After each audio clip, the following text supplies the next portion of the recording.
राजधानी दिल्ली और उसके आसपास का इलाका जिसे एनसीआर कहा जाता है। एनसीआर यानी राष्ट्रीय राजधानी क्षेत्र। इसमें यूपी और हरियाणा के कुछ जिले भी शामिल हैं और यहाँ क्राइम भी खूब होता है। लूटपाट, कत्लो गारत और दूसरी वारदातें।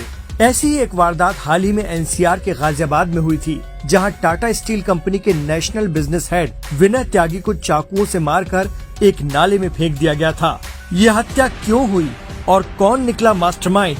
आपके हर मुद्दे को मजबूती से उठाना, खबर को सिर्फ बताना नहीं, उसकी तह तक जाना, समाज के हित में समाज को आईना दिखाना, आपके और सरकार के बीच सेतु बन जाना, ज्वलंत मुद्दों के हर पहलू को आपके सामने। विनय त्यागी ने 17 अप्रैल को कोलकाता से स्टील कंपनी के दिल्ली ऑफिस में ज्वाइन किया। वो अपने कुछ सहकर्मियों और डिस्ट्रीब्यूटर के प्रदर्शन से खुश नहीं थे और उनके खिलाफ एक्शन भी लिया।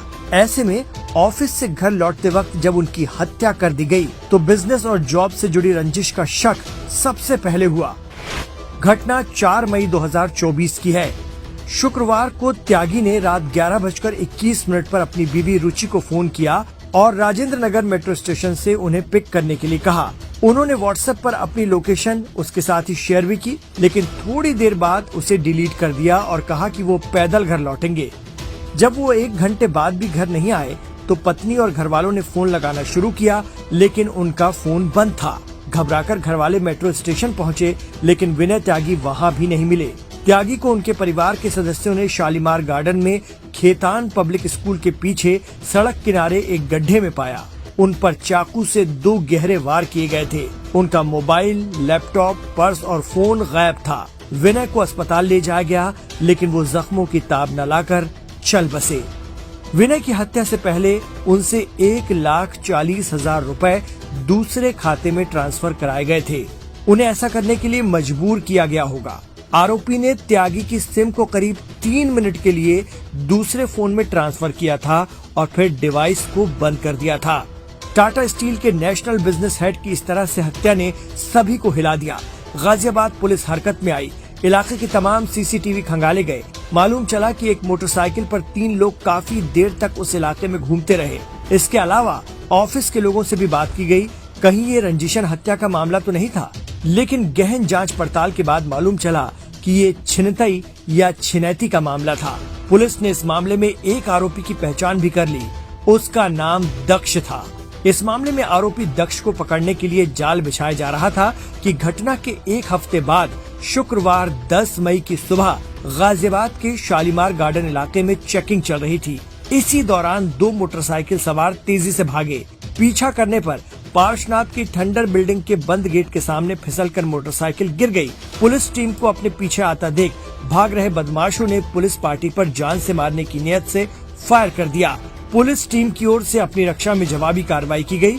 पुलिस टीम पर फायरिंग कर रहे बदमाशों में से एक बदमाश गोली लगने से घायल हो गया।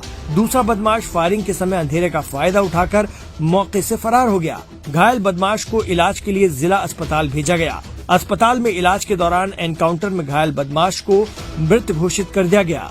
मृतक आरोपी दक्ष दिल्ली के सीलमपुर का रहने वाला था। उसके पास से विनय त्यागी से लूटा हुआ मोबाइल भी बरामद किया गया। गाजियाबाद कमिश्नरेट पुलिस ने बताया कि आरोपी के पास से 1 अदद पिस्टल .32 बोर और 8 खोखा बरामद किए गए हैं। इसके अलावा 2 जिंदा कारतूस .32 बोर का भी बरामद किया गया है। साथ ही 315 बोर का 3 खोखा कारतूस और दिल्ली से चोरी गई एक मोटरसाइकिल भी मिली है। दिनांक 10 मई 2024 को थाना साहिबाबाद क्षेत्र अंतर्गत अरथला क्षेत्र में पुलिस और 2 बाइक सवार बदमाशों में मुठभेड़ की सूचना प्राप्त हुई। इस मुठभेड़ में एक अभियुक्त और एक सब इंस्पेक्टर गंभीर रूप से घायल हुए। उन्हें उपचार हेतु तुरंत ही अस्पताल में भर्ती किया गया। एक बाइक सवार अभियुक्त मौके का और अंधेरे का फायदा उठा के फरार हो गया। उपचार हेतु दाखिल अभियुक्त की उपचार के दौरान मृत्यु हो गई। इसके बारे में अधिक जानकारी करने के बाद उसका नाम अक्की उर्फ दक्ष, जो कि दिल्ली के सीलमपुर एरिया का रहने वाला है, यह प्राप्त हुआ।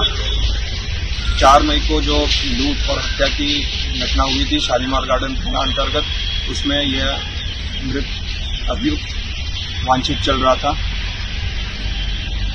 इसकी तरफ से बरामदगी में जो लूटा हुआ फोन था वो और अवैध असला बरामद किया गया है और इसी दिशा में आगे की विधिक कार्रवाई चल रही है। इस खबर में फिलहाल इतना ही, लेकिन आपको एक खबर अच्छी लगी तो इस खबर को लाइक कीजिए और चैनल को फ्री में सब्सक्राइब करना बिल्कुल मत भूलिए।